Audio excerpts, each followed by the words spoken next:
Hello, I am Soumyaranjan Sahu, industry expert in 9sem.com for Department of Chemical Engineering. I am welcoming you to this session where we will discuss about work permit system. Safety work permit is generally a documented permission to perform the task. That means suppose मैं एक plant का in charge हूँ और मुझे कोई एक equipment का maintenance करवाना है, तो पहला स्टेप में मुझे एक सेफ्टी वर्क परमिट रेज करना पड़ेगा against this job to the department who is going to perform that task.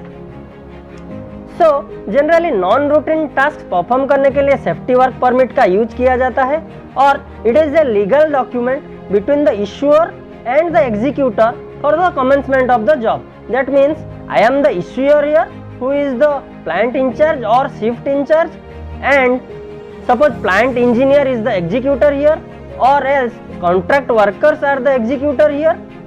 Safety work permit ऐसा एक डॉक्यूमेंट है जिसमें specific work location, specific personnels, specific time period and specific equipment का नाम mention किया जाता है for that particular job.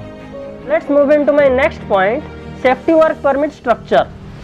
The safety work permit consist of 2 or 3 different coloured pages but with the same format.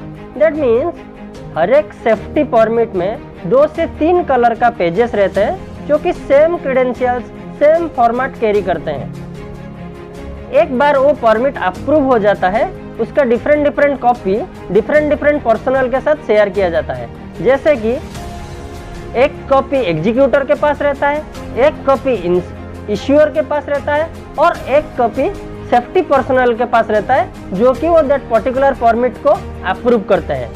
My next point is safety work permit spell out. That means कोई भी एक particular permit कौन सा point को लेकर structurize किया जाता है. My points are nature of the job. That means आप वो particular permit में कौन सा टास्क परफॉर्म करने वाले हैं. Persons involved. That means you have to mention the names of the executors. Equipments involved. That means वो particular department कौन सा इक्विपमेंट में अपना टास्क परफॉर्म करने जा रही है. डिपार्टमेंट्स इन्वॉल्व, आप कौन सा डिपार्टमेंट को परमिट इशू कर रहे हैं. You have to mention certain time frame as well as the exact location for that particular task in that safety work permit. Preventive measure means कोई भी एक टास्क में बहुत सारा रिस्क इन्वॉल्व रहता है, वो रिस्क को मिनिमाइज करने के लिए कुछ प्रिवेंटिव मेजर्स लिया जाता है और उसको वो सेफ्टी वर्क परमिट में मेंशन किया जाता है. ऑथराइज्ड सिग्नेचर मीन्स कोई भी एक पर्टिकुलर परमिट में प्लांट इंचार्ज, प्लांट इंजीनियर और सेफ्टी पर्सनल का सिग्नेचर्स लिया जाता है. That means they are responsible to follow the safety guidelines for that particular task. My next point of discussion is types of work permit. There are various kinds of work permit are there, but we will discuss some of them briefly in this particular section. General work permits are ऐसे कुछ task रहते हैं industry में जिसमें बहुत सारा hazard, risk involve नहीं रहते हैं. वो टास्क को जनरली जनरल वर्क परमिट में किया जा सकता है.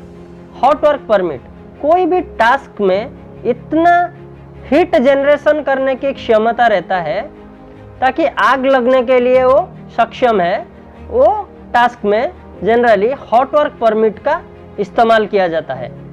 कोई भी काम सपोज 2 मीटर उच्चता के ऊपर किया जाने वाला है, उसके लिए हाइट वर्क परमिट को इस्तेमाल किया जाता है.